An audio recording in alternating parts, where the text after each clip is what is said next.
कहना चाहता हूँ कि राहुल जी ने कहा क्या है।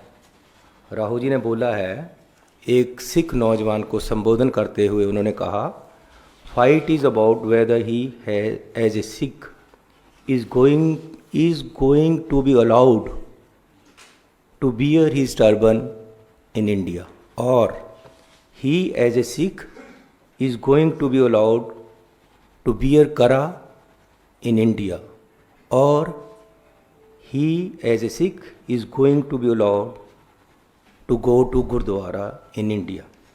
And thus that's what the fight is about, and not just for him, for all religions. उन्होंने चिंता जाहिर की है कि जिस तरीके से देश में दलित, SC, ST, OBC और मिनॉरिटीज़ को ट्रीट किया जा रहा है और जिस तरीके से इनके खिलाफ एक जहाज छेड़ा हुआ है बीजेपी ने हर तरीके से, आने वाले समय में ऐसा होगा या हो सकता है कि सिखों को टर्बन पहनने की भी अनुमति ना हो। क्या वो होगी या नहीं होगी, ये चिंता जाहिर की है और एक वैलिड चिंता है। उन्होंने सिक्खी की बात की है, सिखों के हक में बात की है, हम उनकी सराहना करते हैं।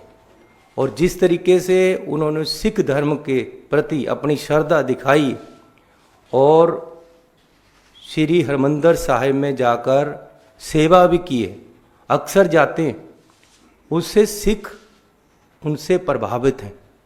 और ये जो जहाद अब जिस तरीके से बीजेपी इस उनकी जो स्टेटमेंट है इसको मिस इंटरप्रेट कर रही है, वो एक्चुअली क्या है, वो ये नहीं कह रहे हैं कि जी ये बाहर जाकर बोला है इसलिए बदनाम हो गए हम।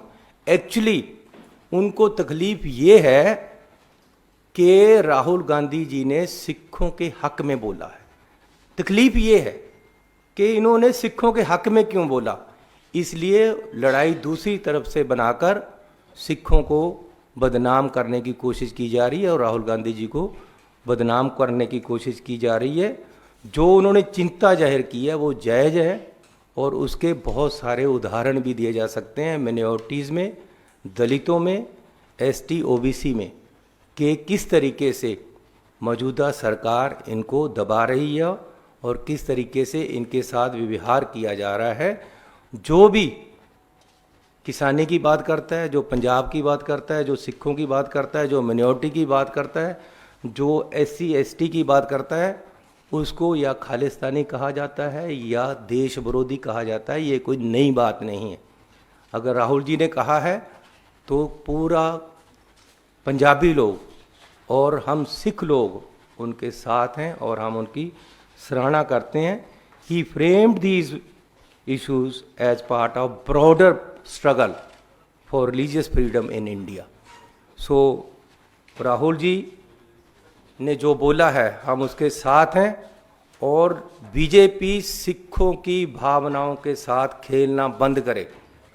कुछ ऐसे सिख जो गद्दार तरीके से काम करते हैं बीजेपी में जाकर, उनको आगे खड़ा करके राहुल गांधी जी के जिस तरीके से खिलाफ बोला जा रहा है और धमकियां दी जा रही हैं और जान से मारने तक की धमकियां दी गई हैं, ये देश की डेमोक्रेटिक सिस्टम के लिए अच्छा नहीं है।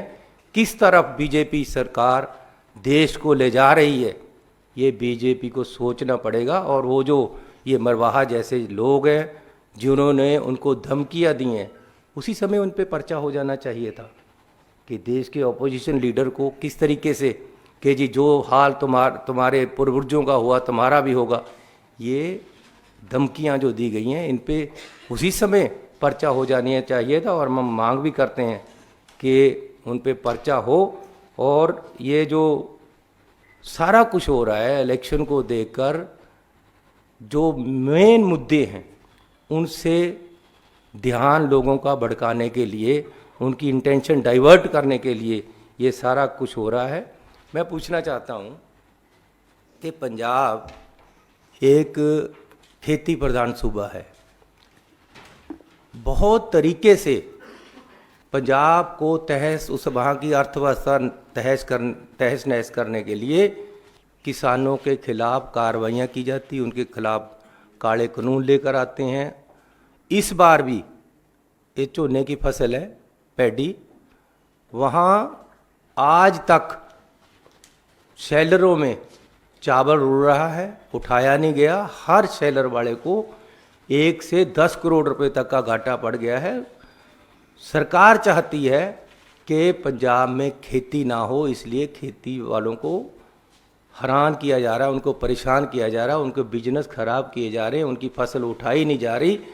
ये सारा कुछ पंजाब और पंजाबियत और सिखों को ख़त्म करने की एक बहुत बड़ी साजिश है, जो मैं आपके सामने रखना चाहता हूँ। और ये जो बीजेपी वाले कह रहे हैं कि जी बाहर जाकर बोले, प्रधानमंत्री जी बाहर जाकर क्या क्या बोले, इसके भी ज़रा देख लें। चाइना में ये कहा था, अरे भगवान बचाए भाई, पता नहीं पिछले जन्म में क्या पाप किए थे कि इंडिया में पैदा हो गए। ये मैंने नहीं बोला, ये बीजेपी के उस समय प्रधानमंत्री हैं जो आज, उन्होंने बोला हुआ था बाहर चाइना में जाकर। चाइना भी बाहर का देश है,